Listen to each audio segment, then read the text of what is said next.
महासमर कर्म। लेखक नरेंद्र कोहली। अध्याय 1।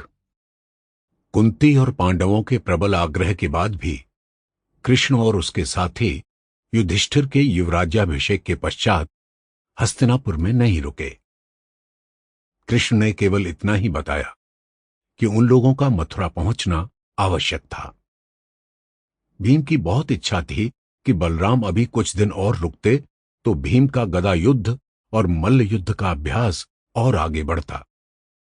बलराम को इसमें कोई आपत्ति भी नहीं थी। वे मथुरा लौटने के लिए बहुत आतुर भी नहीं दिखते थे। फिर भी कृष्ण के बिना वे हस्तिनापुर में रुक नहीं सकते थे। कृष्ण ने चाहे उन्हें कुछ नहीं बताया था, किंतु यादवों के मथुरा लौट जाने के पश्चात युधिष्ठिर को भी चारों ओर से अनेक समाचार मिलने लगे थे। जरासंध का सैनिक अभियान अब गुप्त नहीं रह गया था। विभिन्न राजसभाओं से राजदूत एक दूसरे के पास जा रहे थे। पांचालों और यादवों में कोई प्रत्यक्ष संधि तो नहीं हुई थी, किंतु पांचालों ने जरासंध के सैनिक अभियानों में सम्मिलित होने की कोई तत्परता नहीं दिखाई थी। यादवों को वे मित्र ही लग रहे थे। जरासंध ने हस्तिनापुर की राज्यसभा में भी कोई राजदूत नहीं भेजा था, किंतु ये समाचार प्रायः सबको ही ज्ञात हो गया था कि जरासंध ने काल यवन के साथ किसी प्रकार का कोई समझौता कर लिया था और संभवतः वे दोनों एक ही समय में विभिन्न दिशाओं से मथुरा पर आक्रमण करने वाले थे। निश्चित रूप में यादवों के लिए ये विकट संकट की घड़ी थी। हमें कृष्ण की सहायता के लिए जाना चाहिए, अर्जुन ने कहा। जाना चाहिए का क्या अर्थ? हमें चल ही पड़ना चाहिए। भीम ने उग्र भाव से समर्थन किया। मथुरा में वे लोग तो राक्षसों की नृशंस सेनाओं से जूझ रहे हों और हम यहां शांति से बैठे रहें। ठीक कहते हो तुम लोग। युधिष्ठिर सहमत तो था,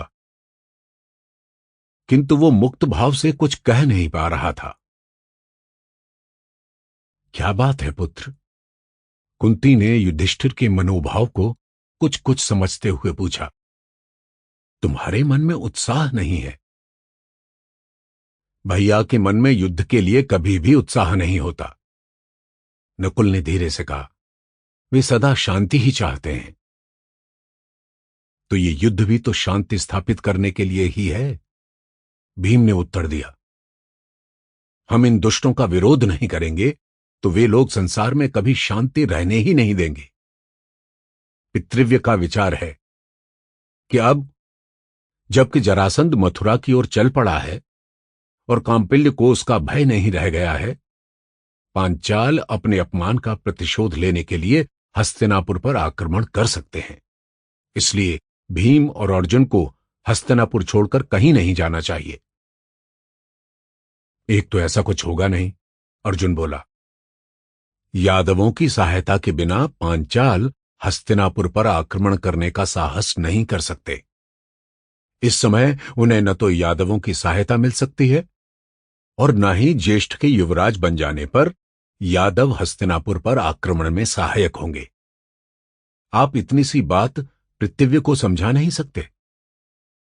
और यदि पांचालों ने आक्रमण किया ही तो हम दो ही तो नहीं होंगे, शेष सब लोग तो हैं। दुर्योधन, कर्ण और अश्वत्थामा को भी वीरता प्रकट करने का अवसर मिल जाएगा। पितृव्य कहते नहीं हैं, किंतु उनके मन में है कि पांचालों से यह शत्रुता अर्जुन और भीम ने मोल ली है।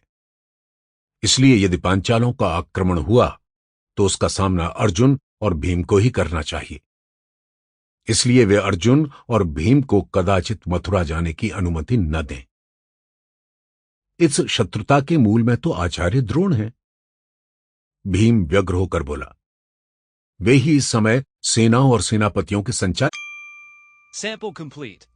Ready to continue?